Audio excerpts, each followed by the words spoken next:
Welcome to LOA Today. I'm Walt Thiessen. With me today is abundance teacher and money coach, JodieLynn Craven. This is your daily dose of happy. We are so happy you decided to join us today.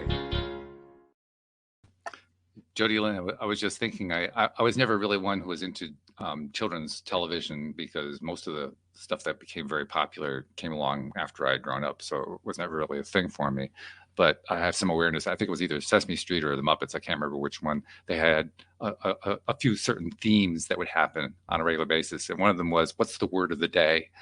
Well, the word of the day today is potential.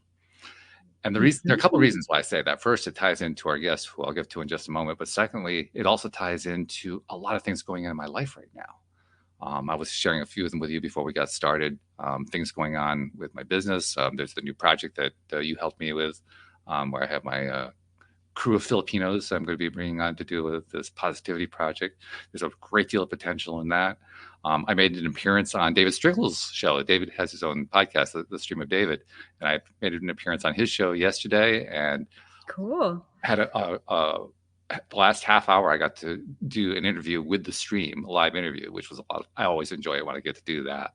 And a lot of what we were talking about there was regarding, we didn't actually use the word potential, but we were talking about potential and how potentiality plays out.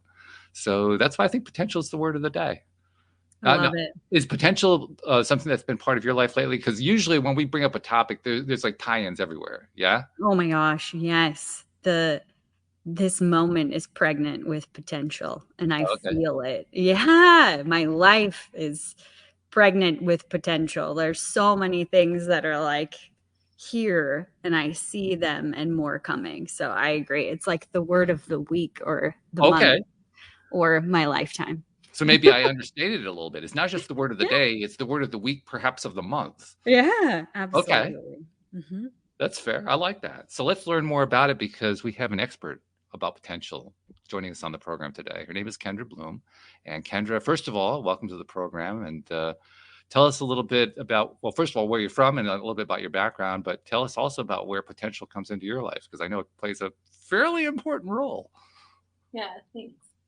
Well, I live in Santa Fe, New Mexico, but I'm from California, and I come to coaching from sort of neurobiology. I was a somatic therapist for a decade and then moved into executive coaching and got just really interested in the gap between people's potential and then like what was happening in their day-to-day. And so my practice is really focused on closing that gap using mostly science and spirit to do that. And I think in my life, like I am an Aries, I'm a go-getter, I'm just like always moving forward. And so I think potential is really exciting for me because it's that spark and it's that thing you can like feel underneath the surface that's growing. And for me, it's almost like the most exciting part of a project is that moment where you like feel the aliveness come online. Is that something that has kind of arrived over time that you've gotten to that point, or is that something that has been true in your thought process pretty much since the beginning? I think even as a kid, like I used to set up cities and like be the mayor of the city. I think I always saw the potential to do better. I was in politics for a long time. And so for me, potential is that like higher power, higher order invitation into the next thing, right? Like it's sort of like what brings us forward. So I think that's always been kind of part of my personality, but understanding the science behind it and actually like why are so many of us not living out our fullest potential? Even those of us who are extremely successful, like, you know, the top executives in the country might be hyper performing at work, but really underperforming at home. And why is that, right? So that learning, being able to understand sort of why that is and what can we do about it, I think has taken it to another level for me. There's also the other side of potential, which is that potential often gets, how do I want to say it? I don't want to say it negatively, but potential often makes us feel like we're missing the boat. In other words, I'm not achieving my full potential. And by taking that viewpoint, by taking that tack, so to speak, we end up setting ourselves up for downward spirals, often crash and burn type downward spirals. Yes, yes. And I think one of the biggest reframes that are helpful to me is just that there is always potential in whatever part of it we are. So like even in the moment of realizing that I may not be living fully in my potential has so much potential, because now we get to like actually dig into what's possible. Whereas before that might have been in the dark. I know that virtually everybody who comes onto this program at one time or another has gone through crash and burn. Mine's well documented. Listeners know it really well. JodieLynn's is pretty well documented too. I'm kind of guessing I see the smile, so that kind of tells me, yeah, you've been through that too. I mean, yeah, tell us your story there. Climb the mountain without falling a couple times, Yeah. Yeah. But the reason I bring that up is what we've often talked about is how those crash and burns are not only where we really shine afterward because we learn so much from them, but they become the basis for new levels of potentiality we hadn't even considered before. Yeah, absolutely. I think it's like a really human and maybe even modern human perspective that it's supposed to be a straight line. Which it never is. It just never is. I mean, find me someone who it has been, and I would love to talk with them. But I think actually, you wouldn't believe it or not. I actually had one guest. I had one guest a couple years ago who made it to millionaire status on his first try at age 18, and he was a horrible guest. He had nothing to contribute. Yeah, we'll have to talk to him in like 20 years when he finally has his he moment. Probably will, yeah, right. Then he'll be interesting, right? Yeah, totally. You know what though? I think that it comes, sorry to interrupt you, Kendra, No. but I think that it comes with time. Because you know what, my life in parallel to my siblings' life, my brother in particular, very different. Like I've gone through lots of challenges, and there was lots of potential and lots of ups and downs and lots of turns and roadblocks and these things that, I had to overcome and just see the silver lining in each of them and then move forward with choice and knowledge and power and all of this stuff. And for my brother, it was always easy. My brother is super smart. Anything that he wanted to do, it's like, yeah, I'm doing it. And then he would go and do it and he would slay it. And he just so easy. And then now he's at a point where he's like a high level executive, a part owner of a big corporation, burnt out, not feeling fulfilled, all of these things. And he is having this breakdown, this crash and burn moment. So I think it's just give it some time. It might go up and look like that, but there will be this opportunity for potential. Yeah. Yeah. Sometimes I think about it like we have sort of these different gears. And if I've only ever had to use one gear, that might have been great. Like I might have been able to go really fast and really far for a while. But eventually that gear might burn out and I'll have to learn how to engage some of the other ones. Whereas I think, maybe if you've had challenges earlier in life, you had to diversify the gears that you were using a little earlier. And so sort of think about that with your brother, like that one gear sounds great, but then it hits its limit after a little while. Mm-hmm. So JodieLynn mentioned her brother being successful in the corporate world. That to me creates a nice tie into what you do, because you actually have a program that's aimed specifically at the corporate level, the corporate suite, right? The C-suite.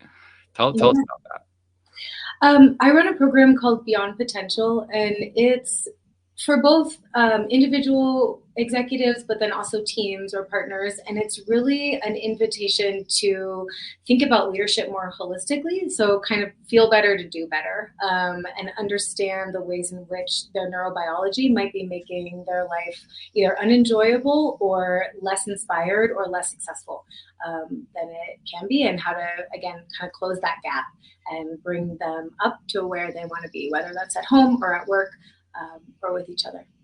It's fun. And I really want to learn more about the neurobiology side of it. JodieLynn's saying the same thing, right? Yeah. Read my mind. We love talking about like neuroplasticity and the role that plays in making changes in your life and so forth. But anytime that I can hear something new about neurobiology, I want to hear. So just, educate us. Tell us something cool. Oh, great. Yeah. I think one of the I'm like, there's so many cool things. Right, pick something, right? I guess I'll start with some of the newer research that's coming out that not a lot of people might be familiar with yet, which is that we know now that there's these kind of neocortical circuits, which means unconscious or subconscious networks of meaning. And that includes belief, behavior, emotional patterns, reaction or response patterns that are formed in they think even our first 6 months of life.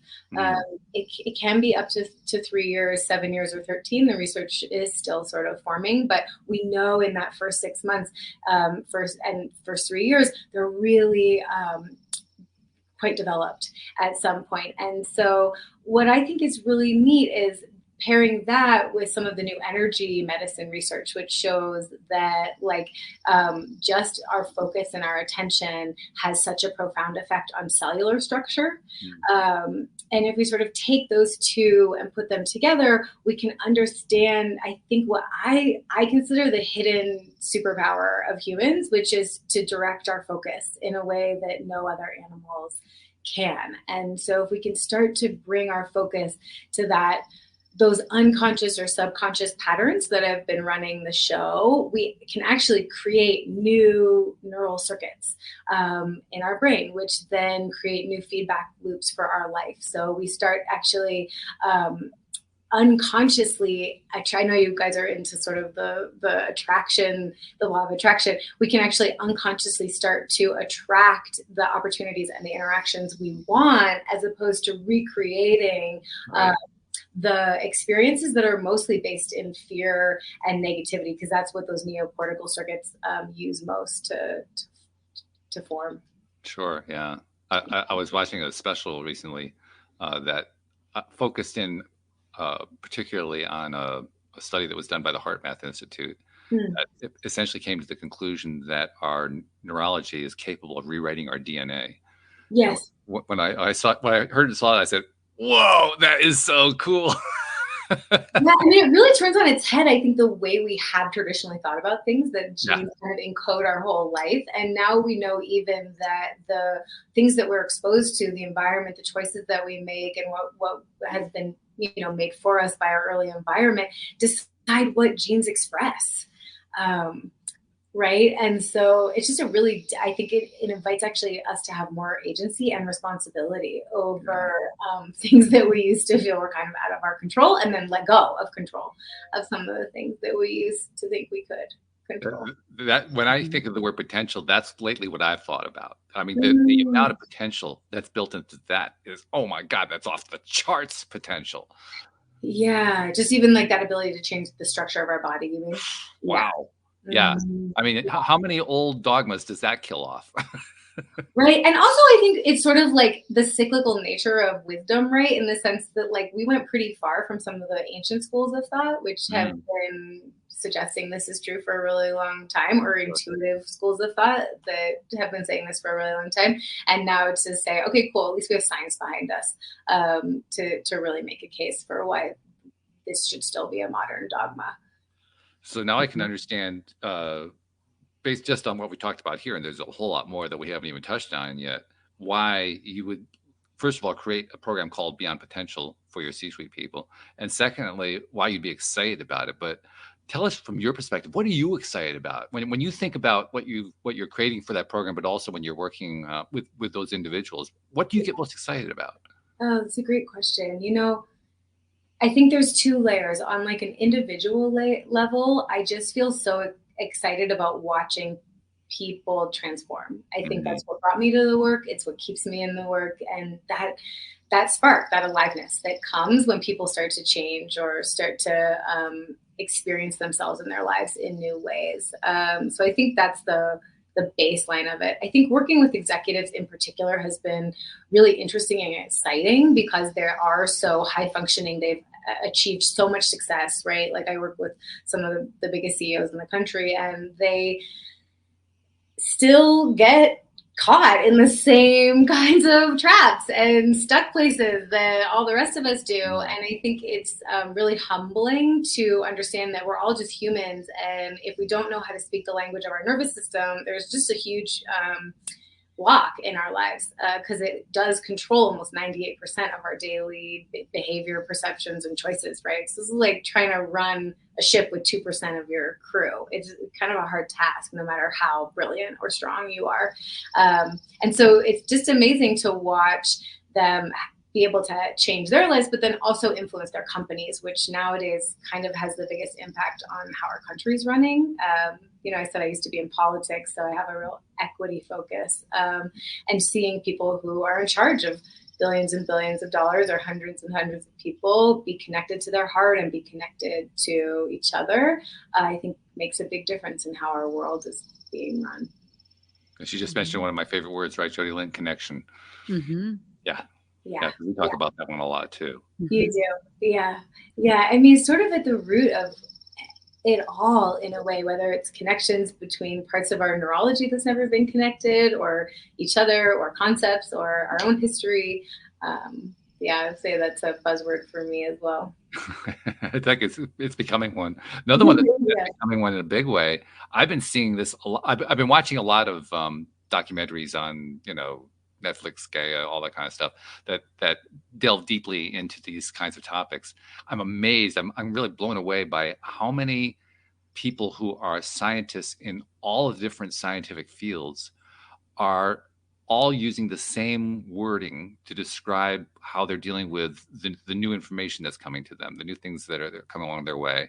One of the words that crops up consistently from everything from geology to biology to astrophysics to medical science to you fill in the blank, one of the biggest words that keeps cropping up is consciousness. Mm-hmm. I'm wondering, is consciousness cropping up in what you're doing? Yeah, I mean, it's interesting. I sort of came to this work in part through psychedelics, and have taught psychedelics for a while. And I think part of the reason psychedelics are so hot in our culture right now is because we're starting to sort of become conscious of consciousness. And there was a big period of time where as humans, we kind of forgot about it, at least subtle consciousness or nonverbal consciousness. We've become so cognitive. And so I think that wisdom of the body, or the wisdom of the nervous system, or of nature, or of spirit, it's it was sort of a lost consciousness. And my sense is that people are really hungry to recover that, and fill this void that we've been filling with shopping or alcohol or working or sex or whatever it is we've been filling it with. So I think there will be a big resurgence in our ability to be conscious, if we want to be healthy and survive. I think it's already happening. Just from what I see. Mm-hmm. Mm-hmm. I mean, the reason I say that is because, when I think of consciousness, I always tie it into the scientific understandings about things like quantum mechanics and how submolecular energy works and all that kind of thing. And for me, that's all examples of consciousness.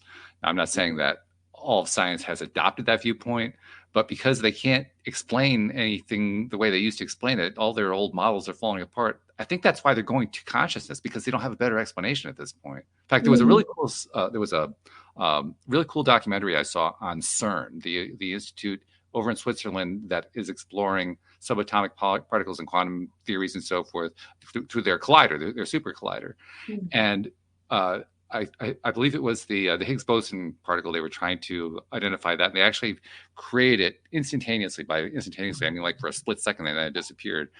They did that for the first time about 4 or 5 years ago, something like that.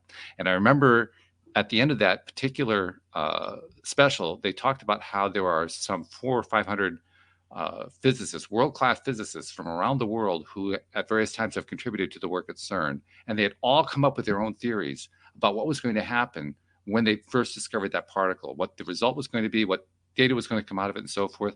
And the most fascinating thing is that when it finally happened, they were all wrong. Every single theory was completely wrong. That's awesome. What did happen? I don't know that I could give you a concise answer that would actually make sense. I'm not sure I totally understand it myself. I know they don't understand it, so it's kind of hard to answer the question. But the point that they were making is literally the special I was looking at. They are now, as a group, they are now looking at nuclear physics as an expression of art. Yes. I mean, Wow. that science looking at things as art. Like, whoa. Yeah, it's wonderful. I mean, it's like it really invites us to change the Mm, duality, right, or the polarity that we've made between things that are objective and subjective. yeah. Mhm. Yeah. There's a lot of talk about how there's a sort of an awakening going on around the world and has been going on for some time. I have to agree. I think it actually is. And that's an example of it. It's really, it's kind of cool to Yeah, watch. what a wonderful point of contact for that. Yeah, Yeah. absolutely. Mm. So, okay, so you have this Beyond Potential program that you're doing with the C-suite. Is that like your main focus, or do you have other things that you do as well? I do a bunch of psychedelic integration education. So developing curriculum for different psychedelic programs. One I'm really excited about is out of Seattle. It's called Set. And it's the first audio integration program so that people can listen to it on the go, and it's applicable to any kind of change that's happening in your life. It doesn't have to be medicine related. And it's just, I think, a different way of thinking about psychedelics, that like anything could be psychedelic if we approach it in the right way, which is sort of a message that is close to my heart. Like, although I think medicine is really effective, I think the most important thing is to empower people with frameworks and practices to change and transform their life in whatever way they want. So that program is something I'm really excited about. It's coming out later this summer.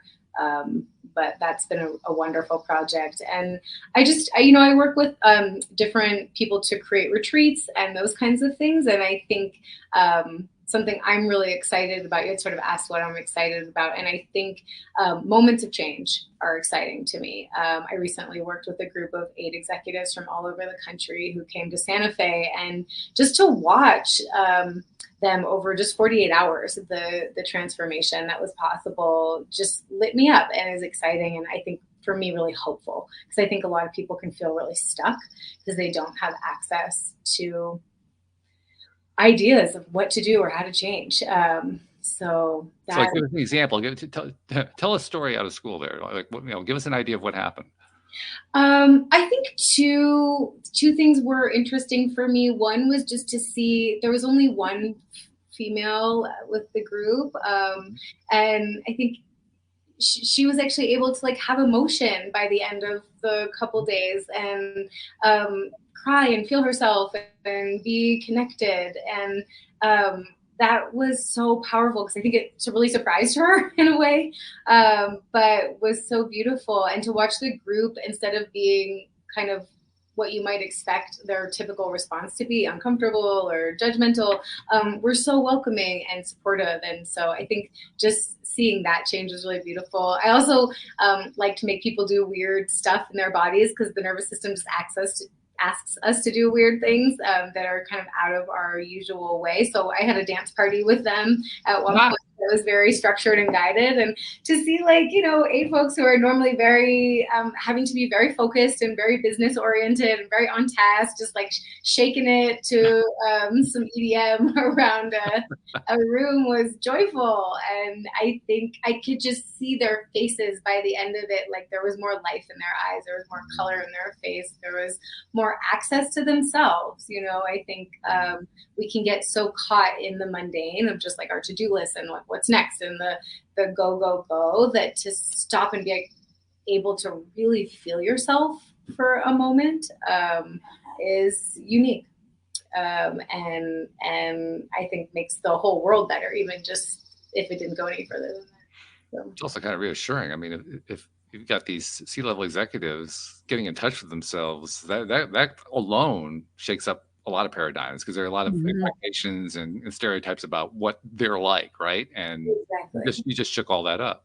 Exactly. And I think that's been the biggest learning for me in a way of transition, because when I first started working 14 years ago in my private practice, I was working with the most traumatized people, people who had come with a lot of acute trauma.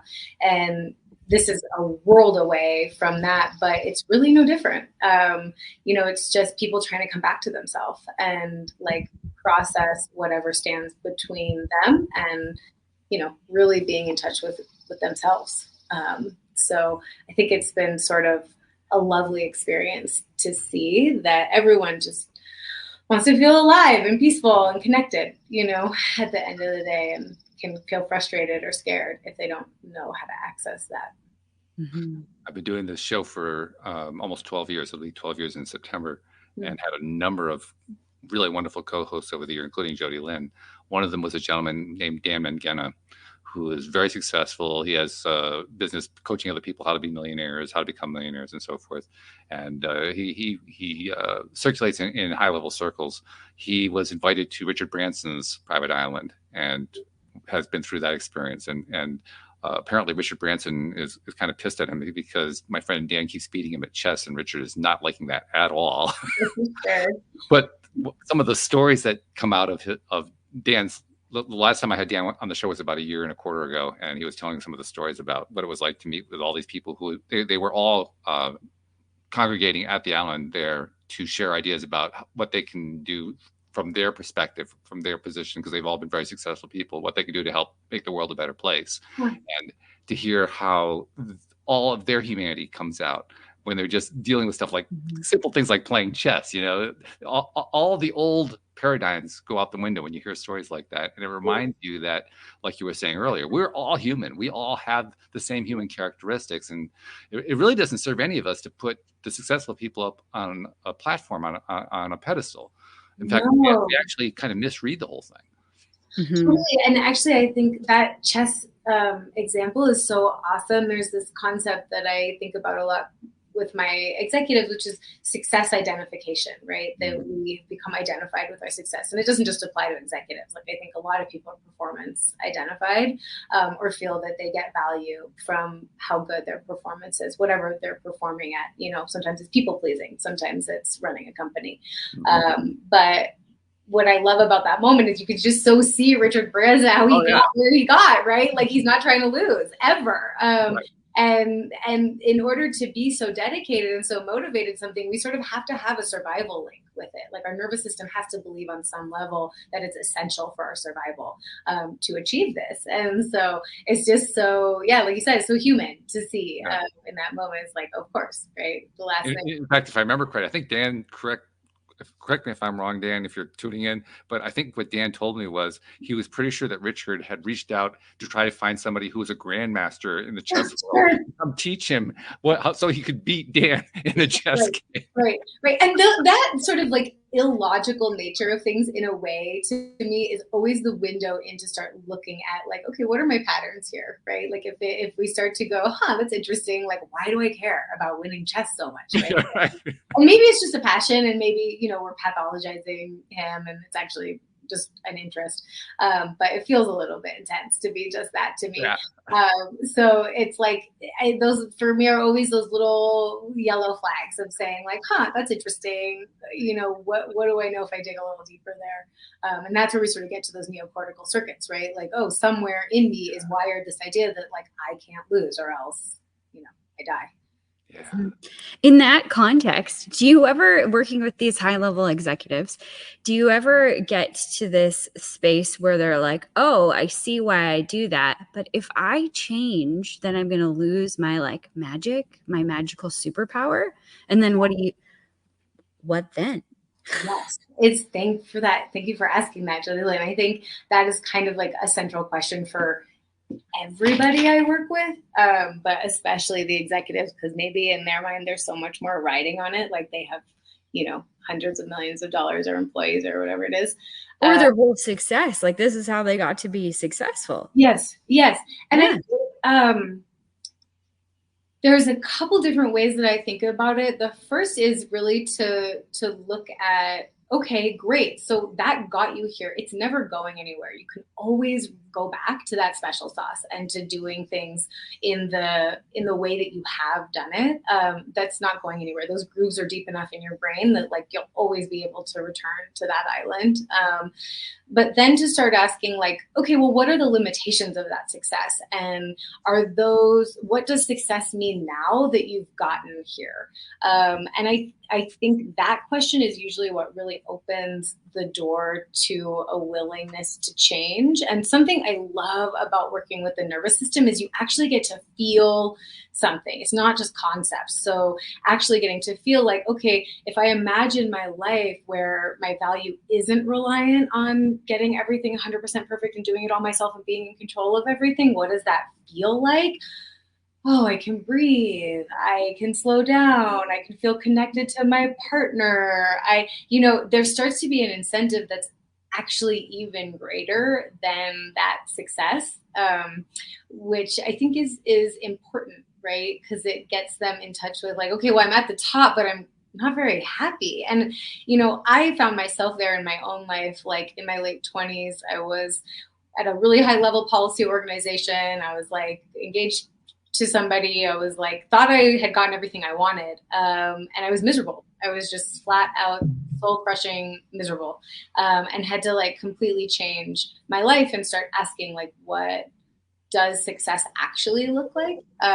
And maybe that's partly why potential is interesting to me, because sure, I could have succeeded in that life, right? I'm strong-willed enough. I could have made that happen. But the way that my life has gone has so much more potential. It's exploding with potential in a way. And so it's like being able to come into alignment with what actually serves us. Like, what does my soul really want? Not just my brain.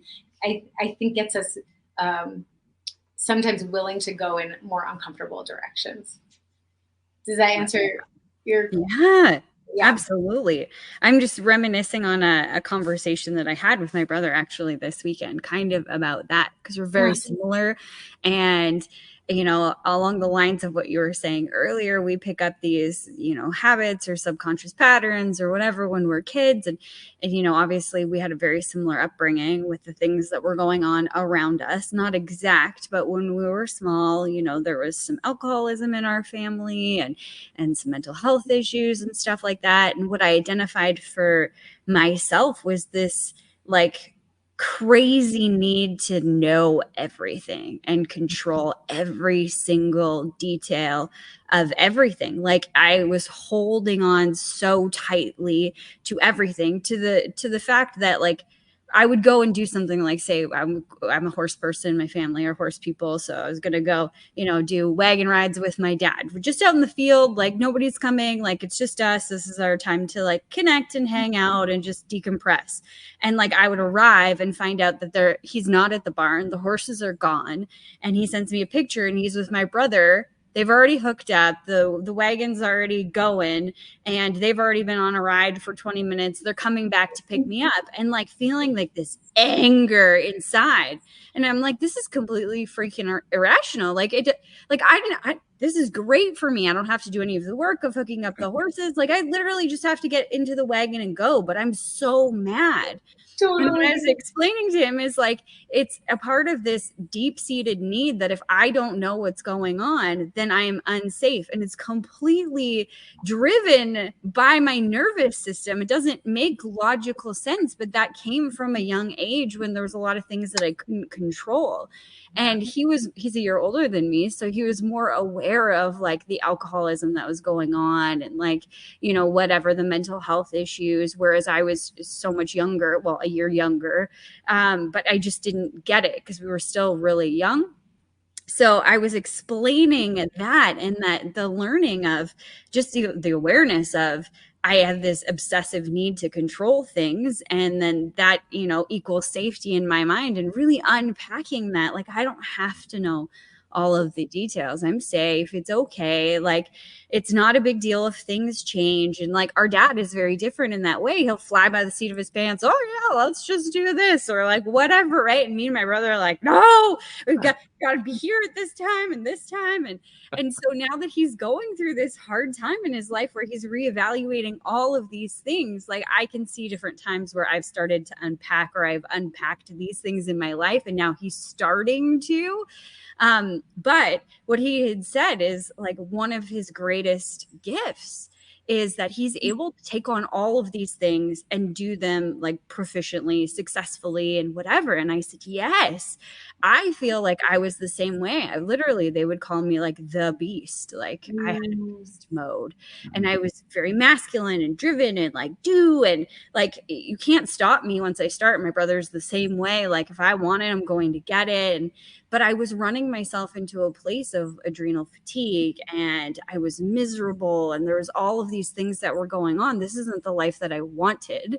And I remember at that time, and I've told this story before on Walt's show, like I segregated that side of me to the side and like, bad dog, bad JodieLynn, you can't do that. That's not good. You're going to die. Yeah. You're going to end up in an insane asylum. Like, like all of these things are going to happen if you do these things. And over the last year, it's been the realization that like the way that I operated in that extreme was not good for my health. And it wasn't just that one piece of being able to hold on to a bunch of things or activate a bunch of things or do a bunch of things all at once.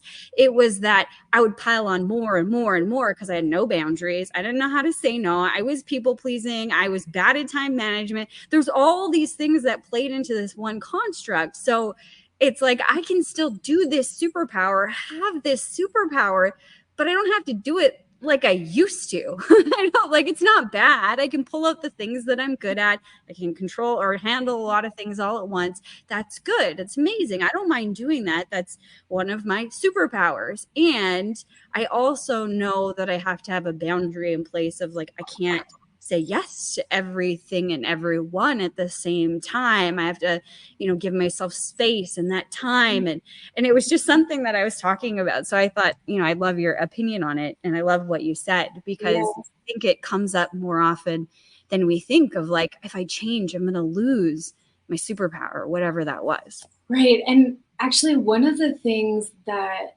I think can be really helpful is to remember that our superpower developed because it's what we had access to. So our vice is often just a distorted version of our virtue, right? Or our gift. Because if we weren't able to have the energy or the ability to do those things, we wouldn't have gone that direction, right? Your system would have chosen something different. And so for me, it's like not about throwing the baby out with the bathwater or saying like, I totally resonate with this, like, that's bad and don't do it this way. It's like, yeah, well, it feels really crappy and got awful results, but it's really because it's not in integrity with how that part would in its essence want to be expressed, right? It's been mediated through these experiences of like fear or trauma or just the default mode network that is, I liken it to a rock rolling down a hill where it just gains more and more and more momentum the longer the brain is used to doing things a certain way. And in a way, like you said, it's not logical, right, to get upset about dad and brother changing the plan, but actually, as far as the nervous system is concerned, it's 100% logical. It may not be rational in the sense that we can't rationalize why I feel that way, right? But it's logical if we say, well, unpredictability as a kid would have been dangerous for you, right? Like with an alcoholic parent, unpredictability is terrifying because I don't know what's on the other side of that. And the nervous system always receives things in its simplest building blocks, right? So just the whiff of something, it's going to react.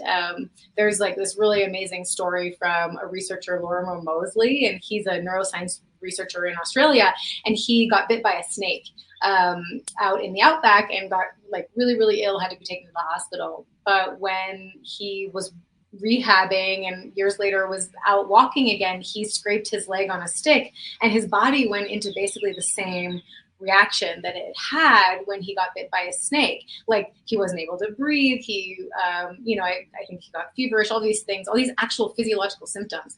And in the research, they know it's like the body is going to redo whatever it did that helped it survive the first time, right? So being in control or being a go-get-em or making stuff happen for yourself, like was how you survived that chaos or that unpredictability. It's completely logical to think that your nervous system's going to want to replicate that now. Sometimes it might be helpful, sometimes it might not.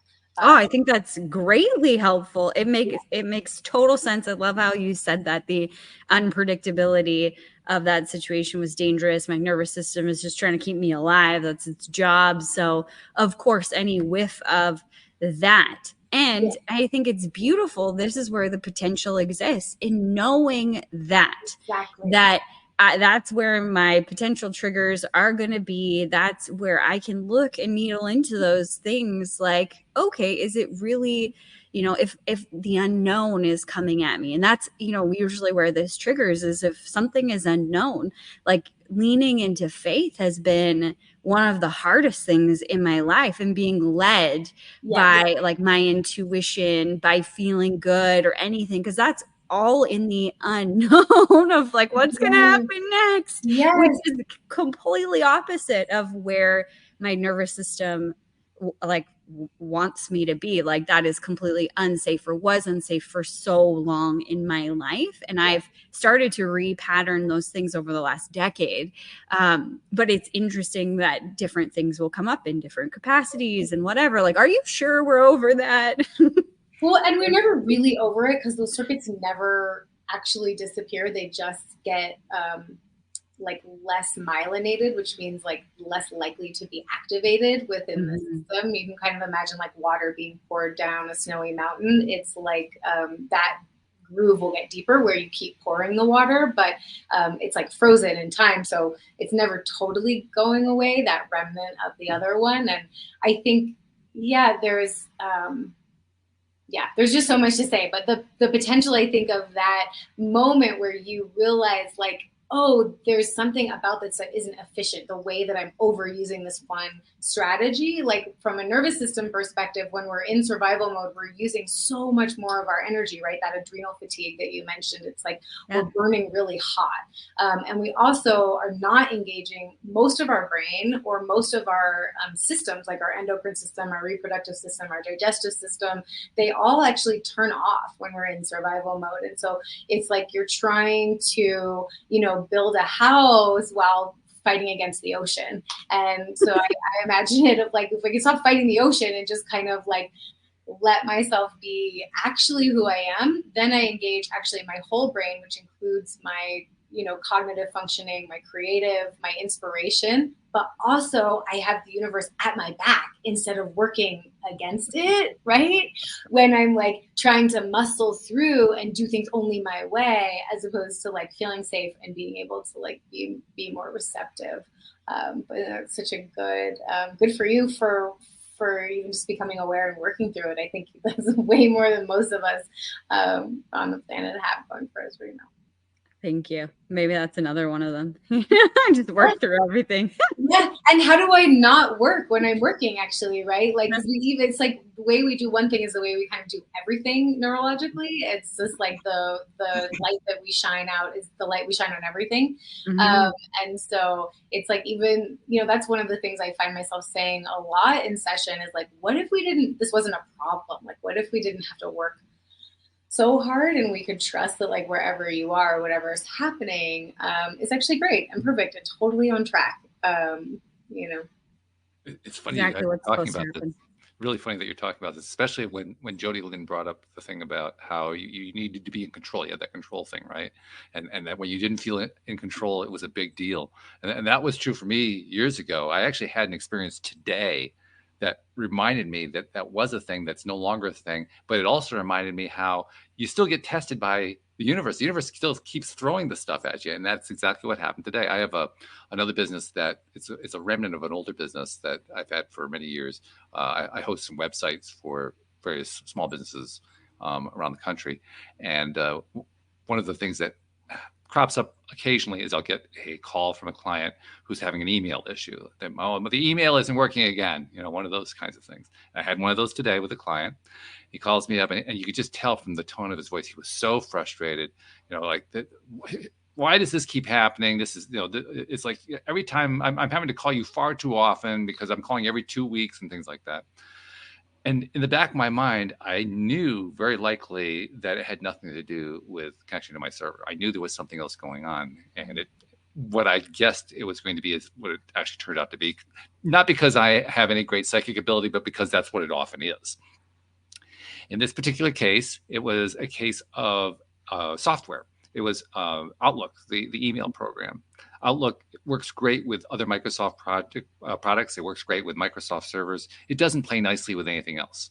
So if you use Outlook and you want to use a third-party server like mine, that's where you get problems, because they don't really care to develop that side of it. They never improve that part. They don't care. As long as it works, that's good enough for them. They spend all their time making everything work nicely with their own stuff.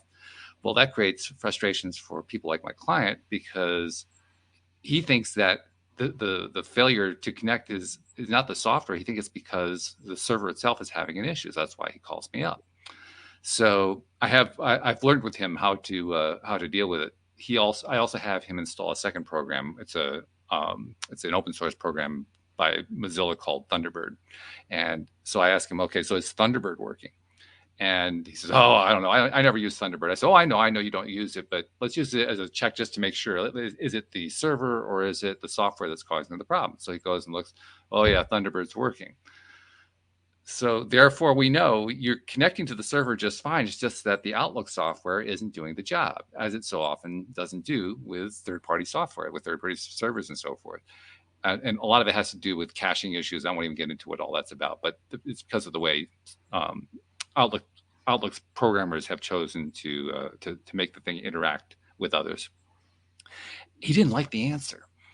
He was really frustrated by that answer. There was nothing he could say. He knew I was right. He knew that was the ultimate solution, that it was not anything I could fix, that it was outside of my control. That's where I'm tying into what JodieLynn was saying.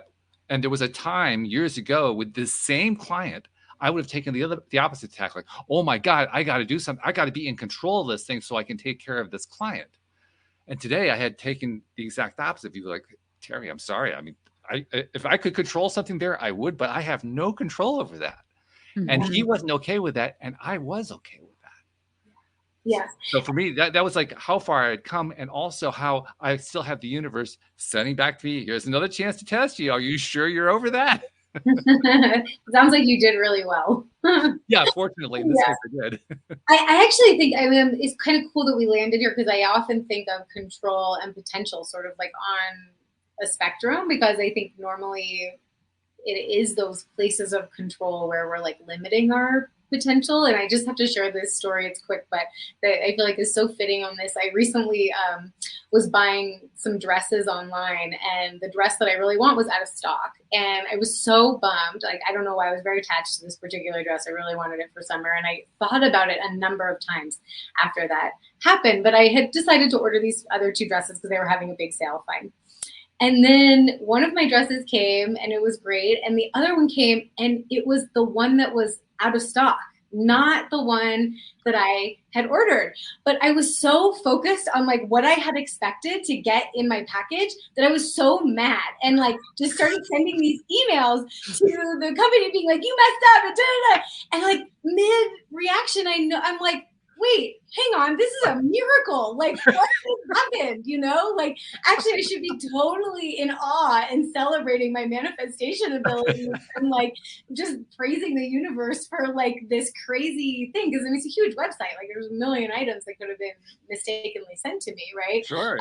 Long story short, I ended up getting all three dresses. Like, they gave me the last one for free. But I spent all energy, like emailing them every day, like being like, you sent me the wrong thing. And that had really made me laugh, where I'm like, how often do we sort of miss like these amazing hidden gifts, or like these the potential in a situation or in us, or whatever, if we're only looking through the perspective of like what we expected to happen, or what we had intended would happen, as opposed to just like what's here in front of us, and like with your client or whatever. Isn't it interesting too how reality tends to derail us? You were getting yourself all worked up, get really, really upset, and then it occurred to you, oh, wait a minute, that's what I originally wanted. So the whole thing got like you had your opportunity to be pissed, and now you couldn't be pissed anymore. Totally, right? It was just like I had to just really laugh out loud at this moment. Like I called my husband. I'm like, oh my God, you're not going to believe what I'm doing. I'm like fighting about the fact that I got this thing that I thought I wasn't going to be able to get, because I had become so attached to just this other expectation. But it's really the brain, honestly. Like we understand like how the brain works. It hates the unexpected. expected. Because if I've been walking into the same cave over and over and over again and there's no bears, it's like my brain only wants to go to that cave. It doesn't want to go to the cave of the dress that was out of stock, because for all I know, that's different and it's out of what I expected, and there might be bears and snakes in that new cave, you know, even if it's actually a better cave. You know, so we sort of have compassion for ourselves in that place of like, oh wow, this is this funny part of our wiring, you know. That used to do you think we ever unlearn that behavior? I mean, is that just so deeply ingrained that we're going to constantly run into that, or do we actually unlearn that? I think more than unlearning, we can learn a new response. So like we can sort of like a Pavlovian response to discomfort or fear. Like most of us take fear as a no or as a stopping point, an end point. You often hear people say like, well, I want to break up with them, but I'm scared, or I want to go for that job, but I'm scared. And that's like where the sentence ends. And I think what we can really train ourselves into differently and build massive new neural circuits that are really effective is actually to have that be the beginning of the sentence. Where you say, you know, I want to break up with them, but I'm scared. And now what? And having like a menu of options or an orientation to turn towards that discomfort and that fear with some curiosity and like a willingness to be compassionate and explore.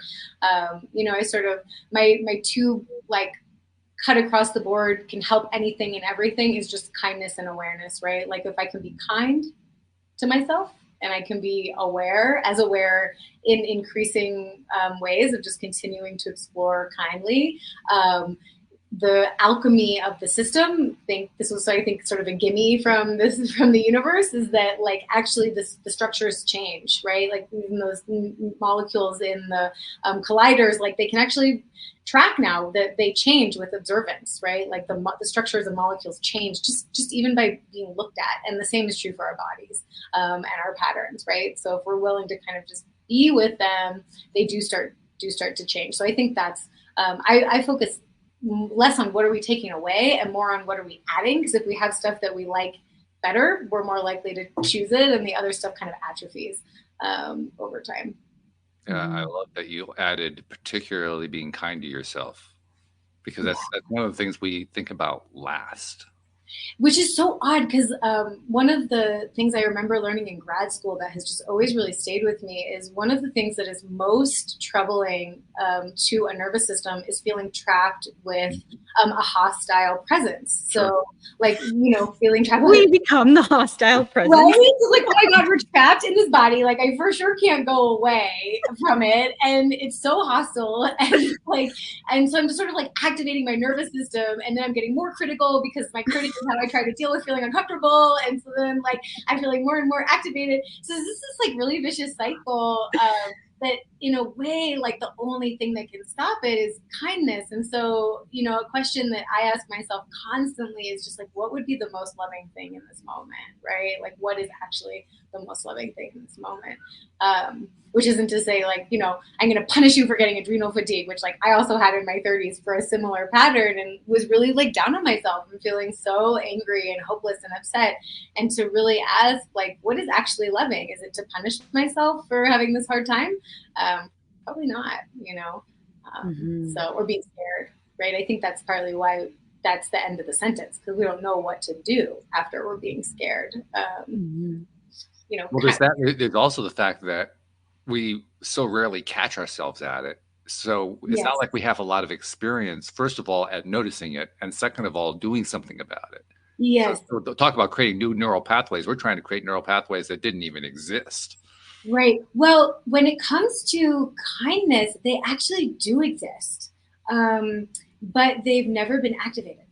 Well, so, do they exist toward ourselves, though? I mean, we often have kindness pathways toward others, but do we actually have pathways to ourselves? Yeah, in the sense that, like, if you imagine a baby, like, they have no shame or inhibition. They totally love themselves, like 100%, right? They're like, I'm spitting and I'm farting and I'm gonna like throw this, I'm gonna pull your hair. And there's like, I mean, also their brain hasn't developed those structures to be able to feel self-conscious yet. So it's a little bit of an extended metaphor, but I think we learn to treat ourselves by how we were treated by other people, just period, end of story. So the pathways to be kind to anyone, including ourselves, are absolutely there.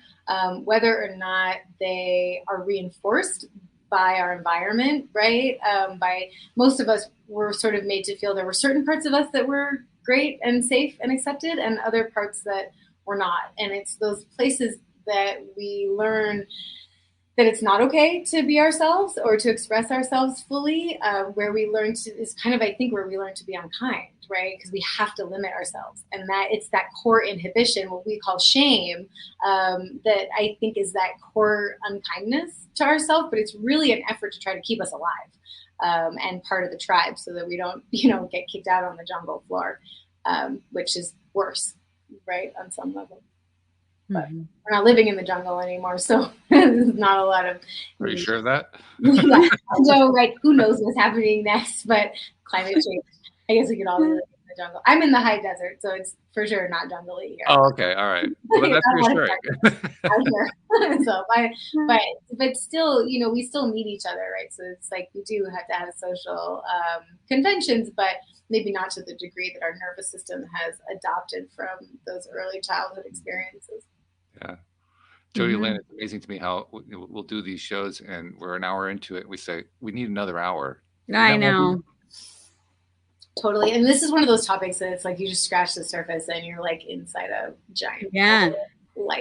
It just feels like that was like a blink. Yeah. Yeah, actually, oh my God, it's been an hour. Oh yeah, great. Okay. Yeah. Oh, we have to go back to structure. Hold on a second. I know, we were in the vortex for that one. Yeah, that's not fair. Can we start this again? I know. Maybe we'll get to talk again. There's so much. And I think something that I think is also great about the nervous system is it's that great equalizer, right? It's like the subway of being human, in the sense that like we all have it. We all are kind of riding the ride, but it's not something that most of us actually understand how it works, and so it can feel quite scary, like if you don't know how to use the system. Very cool stuff.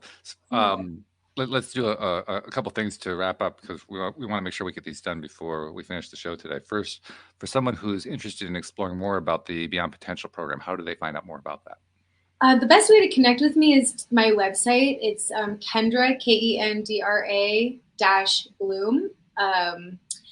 .com. And I also have an Instagram account that I just started. I was like very resistant, but I felt the impulse to share some of these tidbits and just practical ways that people can start doing some of this work on their own. So that's called Beyond Potential. And you can get sort of weekly videos on just to understand your nervous system and how to work with it a little better. So I think those are the best ways to connect. But you can also just find me by Googling Kendra Bloom. Okay. Yeah, and we'll include a link to the website to make it easy. Oh, awesome. Great. We like to make it easy for listeners. Thank you. Yeah. Make as much as we can easy these days. Yeah. That's the beauty of technology, right? If you can do it, give them a link. Why not? Thank you. Yeah, that's wonderful. Yeah, so that's the best way to get in touch. Absolutely. Two more things we need to do before we finish up today. First one is something that I want to share with you that I've been doing now for a couple of years, and I'm really enjoying doing it because, first of all, we get great reactions, and second of all, it's really needed. I only noticed a couple of years ago that it's needed, and even after 2 years of doing this, I still notice how needed it is. You're a perfect example of it, because you've come onto this program, and I'm sure you do other programs. I'm sure you have various ways to reach out to share with people what you're doing and what you've learned and what they can benefit from it and so forth. A lot of people consume this content that you've been a part of putting out there that you've never met and you never will meet, never seen, never will see. And you never hear about, in many cases, you never hear about how it benefited them and how it helped them. Yeah. And that's what I noticed. I said, we really should be recognizing that more. So on behalf of those people you've never met, never seen, never will meet, never will see, thank you. Thank you for what you're doing, because you're making a difference in this world. I love that, Walt. And to all those people who I don't know and who I'm not going to meet, I love you and good luck. And I hope that if even a tiny piece of this landed somewhere significant for you, then I feel grateful to have been here. Beautiful. I love that. And then the final piece, this is one of the reasons I love having JodieLynn here, because she's so good at this. But I always like to ask my co-hosts to kind of tie the whole thing together, because the co-host always has a really interesting, unique perspective on how the conversation went. I mean, she participates in it, but she also kind of sits back and observes it. Yeah. And JodieLynn is really, really good at this. I always set this up. I think I tried to put the pressure on to see if I can crack her. I have not been able to crack her yet. She always comes up with a great answer. Yeah.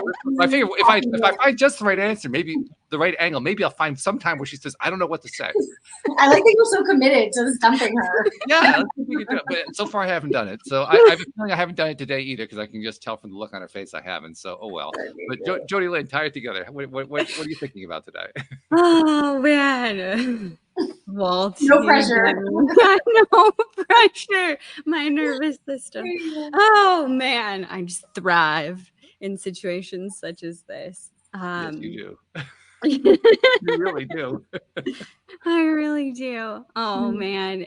I mean, we've been all over the map today within the last hour, and I really think about all of the profound things that we have talked about, and most of all, how this moment and every moment that comes next is really a boundless seed of potential. We have the ability, with intention and consciousness and understanding ourselves and kindness and compassion with ourselves, to change literally everything, even the cells within our own body and how they are expressed. And I loved, Kendra, how you put, our vice is a distorted version of our gifts, and that we have the opportunity to start expressing things differently, getting to know ourselves on this profound level. And this is the moment, I think, and I think you said it, where the universe unlocks all of this potential. So thank you so much for that reminder today.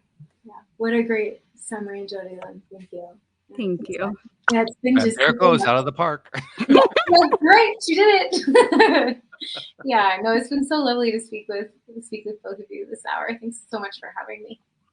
Thank you for coming. Yeah, thank you for bringing all this really interesting knowledge that you've acquired over the years too, because I mean, that was fun. That was just fun picking all that. Yeah, you got to come back, Kendra. Yeah, no, yeah, anytime. I would love to. Great too. Yeah, we can be really, really geeky about it on the next one. Oh, I love it. Yeah. All right. So thank you, Kendra Bloom, and thank you to our podcast listeners everywhere. We will see you all next time here on LOA Today. Goodbye, everybody.